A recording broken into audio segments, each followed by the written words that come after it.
First Take, thank you for being with us. We decided Stephen A. could have a day off to travel. I mean, the man has been all over the place, but not for you.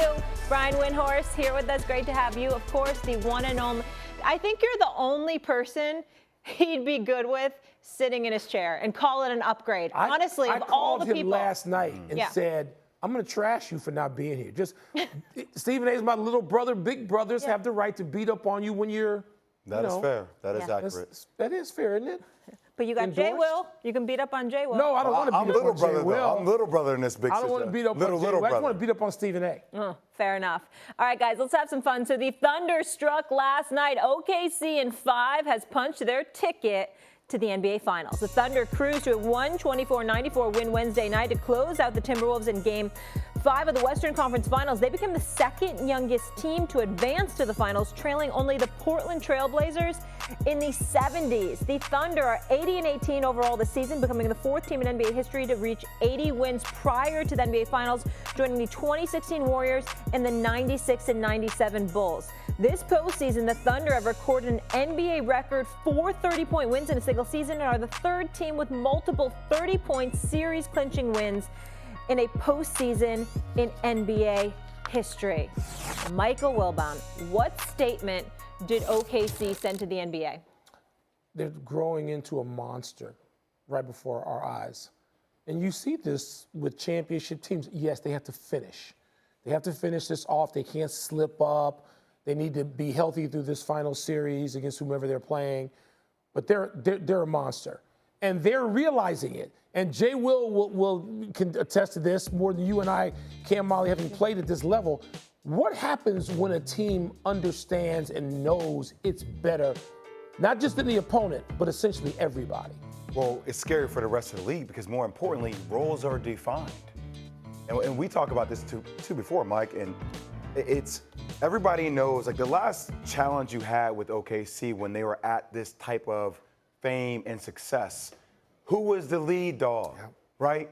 And not that any of them would say that overtly, but their actions spoke about it different ways. If it's KD and how at times on the court he was the leader, but also was there any passive aggressiveness with the way Russell played overtly? I'm him. James Harden was a special talent, but it was a lot of my turn, your turn, my turn, your turn, and they were super talented.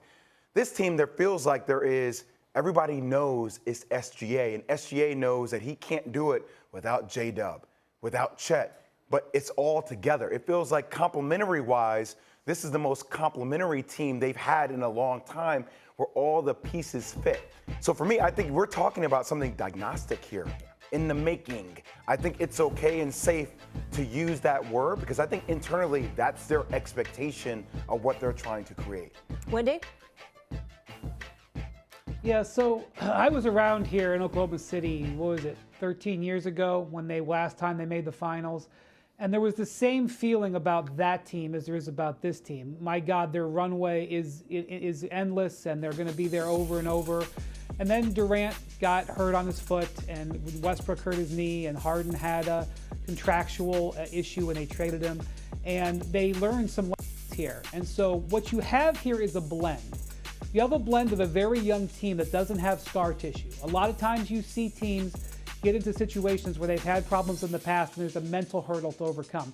This team hasn't, they got upset in the playoffs last year, but it didn't leave a mark.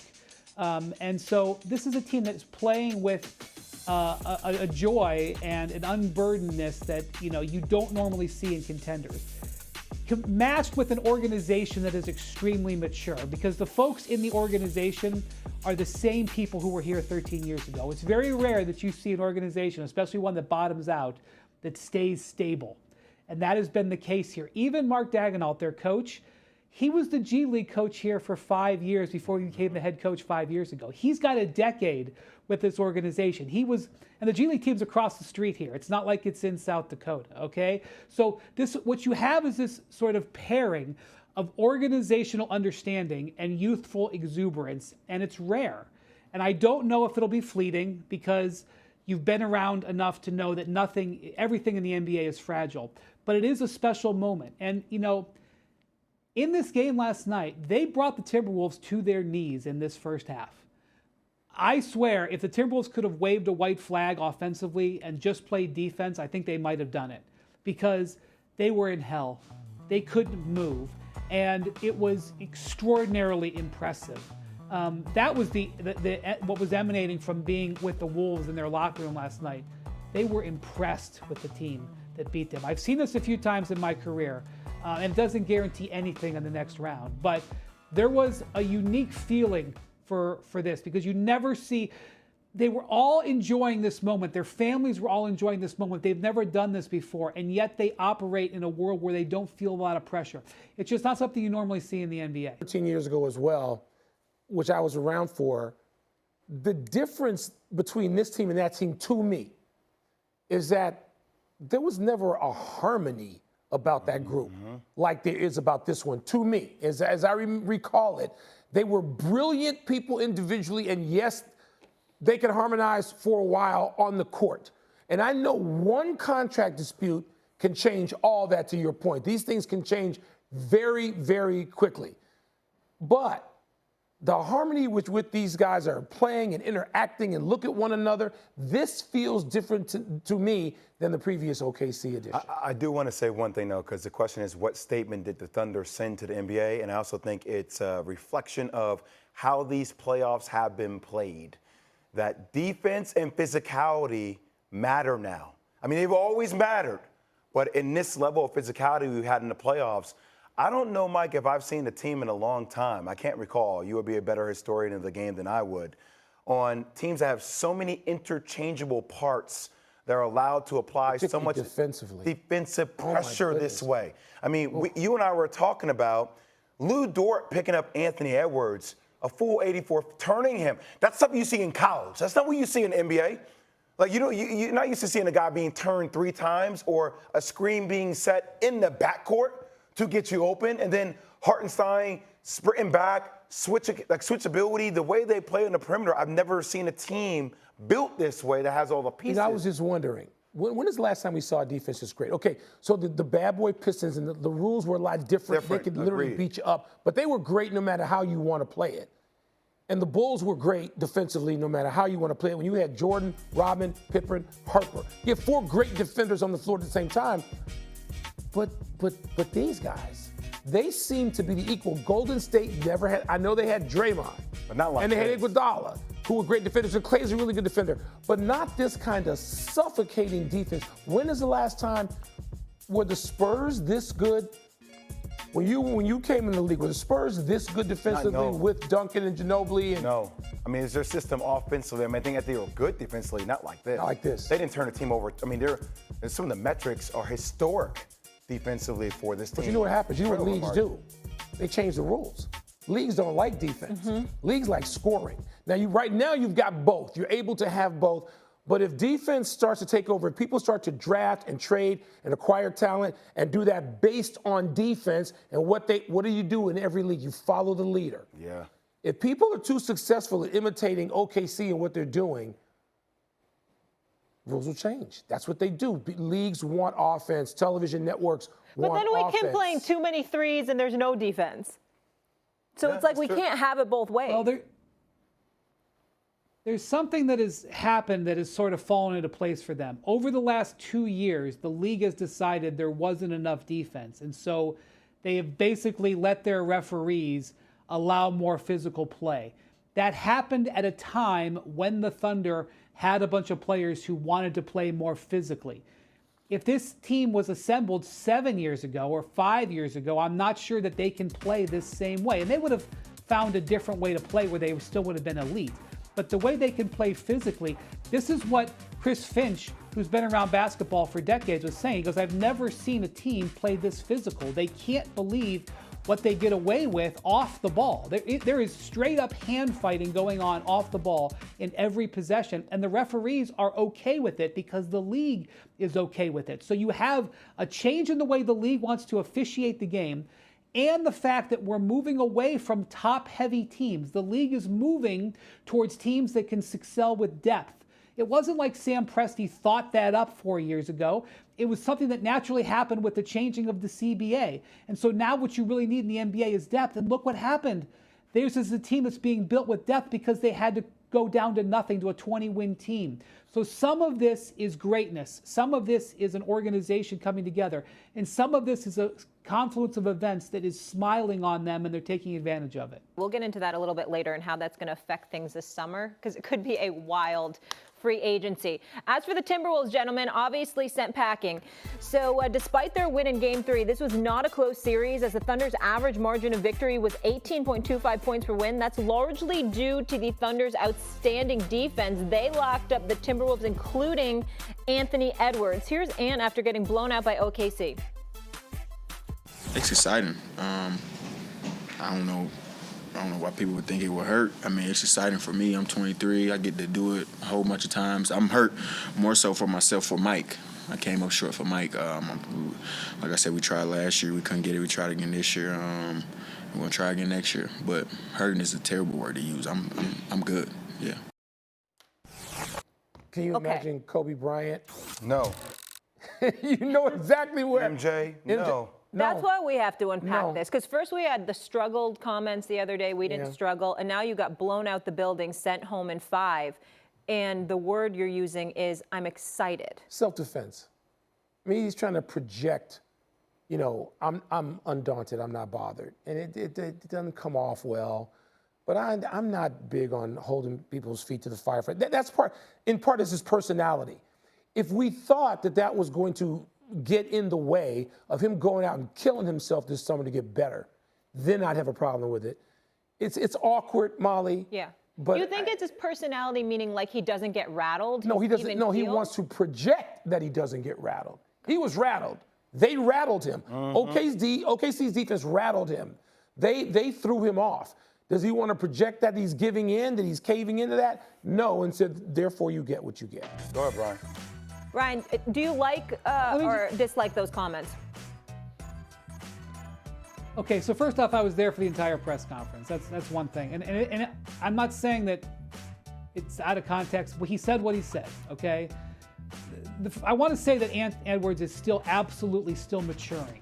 The way he presents himself and the way he plays on the court, he's still learning and getting better. He would admit that. I know that he can come off in a certain way. There's a lot more depth to Ant Edwards than he kind of sometimes projects, okay? And look, this is about a basketball game. I don't want to get too deep. I understand we're on a television program. You have to understand about Ant. He lost his mother and his grandmother, the two core people in his life, to cancer less than 18 months apart from each other. And he got through as a teenager, and he got through it with good cheer, basketball, and video games, okay? And if you were at that whole press conference and you watched Ant's eyes, watch Mike Conley talk with pain, and you saw those eyes, you would understand he was not being flippant. But I understand that presentation and that clip doesn't look great. And Michael, you're right. Kobe would feel a certain way. But when Kobe was 23, he wasn't really in this situation. It was a totally different thing. Ant has a lot of depth to him. There's a lot to his game. There's a lot that he's still learning and admitting he's learning. I do think he's got a pure heart. And he also said in this that he's going to work extremely hard this summer, that he's going to, try to learn from this and take something away, and he's going to set a new standard for himself, which we'll see. But his game is somebody who works hard. You can see the work in his game. He doesn't just get by on natural talent. There's a lot of work that he's put in. He made himself into a great three-point shooter, for example. So I will defend him a little bit away from this clip, but I understand that if you just looked at that, it would look a certain way. No, I appreciate the context because I think it's imperative to the conversation. I dislike the comments, but I understand what both Mike and Brian are speaking about. I think it's bigger, though. I think this is a defining moment for him. I've spent a lot of time with a lot of scouts, a lot of GMs, a lot of presidents of teams, a lot of head coaches of NBA teams and college teams. And I've heard a lot of coaches talk about young people that have experienced the types of losses that Anthony Edwards has with his mom and with his grandma in a short period of time. It gives you perspective on when you lose games and the world is like, the world is burning down. You're like, actually, it's not. Yeah. It's not. Yeah. Now, it's easy to settle into that frame of mind and not be something that consistently you do for the rest of your life. But there are some people who are able to kick that into the next gear and compartmentalize that, but they have to learn that through experience. And I think this was one of those experiential moments when watching Mike Conley go through the pain and the struggle. I think Ant's always been aware of what comes along with that pain, but he saw it within a teammate and somebody that he admires. And it's interesting, that moment of clarity, I think, is something that, and Michael, you and I talked about this, not just working hard, but I think working smarter is something we're going to see Anthony Edwards do a lot this summer. And I think if his basketball IQ increases, combined with the work ethic he already has, I think we get a chance to see the best iteration of him next year. His vet, think about these two vets that these two dual size had. One vet was CP3, working smarter for SGA, right? And working hard, smarter too, right? Scheming everything. And I'm not saying this next person is not smarter or working harder, but that's for SGA in his maturation process, 3 years removed from where Anthony Edwards is right now. And have Patrick Beverley, gritty, in your face, work hard, grind it out, scheming wise too. But like that level of basketball IQ will continue to progress for him now since he's had that moment. I think it's a moment of clarity for him. So there's got to be some organizational help. Yes. And willingness to accept it. Yes. And it's interesting. You point out Chris Paul and Devin Booker benefited from Chris. Wemby benefited and may still yet benefit even more. And so the veteran presence, Jay Will, is hugely important. This summer, we see people still go to folks like Hakeem Olajuwon to work on things over the summer.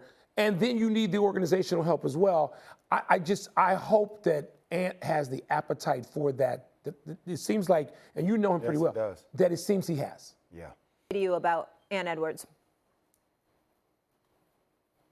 Said to me that the Thunder have his number, and he's now got to figure out how to deal with that. It might be something that they have to address with their roster because the Thunder were able to double and even sometimes triple team him and not super worry about it. There were moments where they got burned, but he now has to recognize, and I think he does. Again, I know that he comes off flippant, but I think Ant's a pretty smart guy. And I think Ant understands now that he is going to have to worry about how to deal with this Thunder team going forward. And the way the Thunder guarded him is now the blueprint of how teams are going to guard him going forward. So, you know, I've seen great players do this. I mean, like this happened with Dame Lillard. One of the reasons why he became Logo Lillard was because he realized the way to get his shot off at a guy of his size was he had to back up. And so Ant is going to realize he's going to have to make adjustments to his game, and they're going to have to realize they have to make maybe adjustments to this roster. So, look, I am absolutely a big believer in Ant Edwards' future. This series did not change that. He underwhelmed in this series. You would like to have seen him and the Wolves put up a better fight, no doubt about it. But my opinion on Ant doesn't change at all based on this series or based on the comments that he made after the last couple games. You guys do me a favor, and I know sometimes this is a debate show and we don't really get into the granular details of basketball, but just for 1 second, indulge me. Because if you keep putting up those highlights in a side-by-side box, we're going to see something that I think it talks about the next iteration of Ant. In every play that you're going to see, it's him at the top of the key, him trying to dance off the dribble, him trying to take long threes. His game needs to go to the Kobe Bryant stage, the Michael Jordan stage. If Anthony Edwards learns how to play with his back to the basket, Post play, the game will be over for the rest of the league. Love it. Because you can see the double team coming off the left shoulder if you're on the right side. You can see it coming off the right shoulder. You can hit pinpoint passes for threes. It actually sets up your teammates a ton better. And by the way, it increases your probability of getting to the free throw line. And guess what? You know who told him that? And guess what, Brian? You rest on offense. You don't exert that much energy on offense, dancing with the ball, trying to get to your spots, trying to bulldoze through three people. The style has been cemented by Kobe, by Michael, by D. Wade. People who have done it before. If Ant adds that to his offensive repertoire, it's going to be game over for the league. Guess who agrees with you? Who? Guess who agrees with you? Michael Jordan. Because this is exactly what he told Ant when they spent time together. I mean, Wilbon is a personal friend of Jordan's. I'm not going to tell you, but Ant said that's what Jordan told him when they spent some time together recently. Well, it's just, Michael and Kobe would wonder out loud sometimes in watching the game just in the last, particularly 8 to 10 years, Jay and Brian, about where that post play has gone because it allows you to have all kinds of options, and particularly in surveying a defense, as you mentioned, over your shoulder, what you can do. And when you're a passer, a willing one, and can become a better one, all those things come into play. But that's where I mean organizational help too. Like personnel-wise, yes, he's going to need all that support.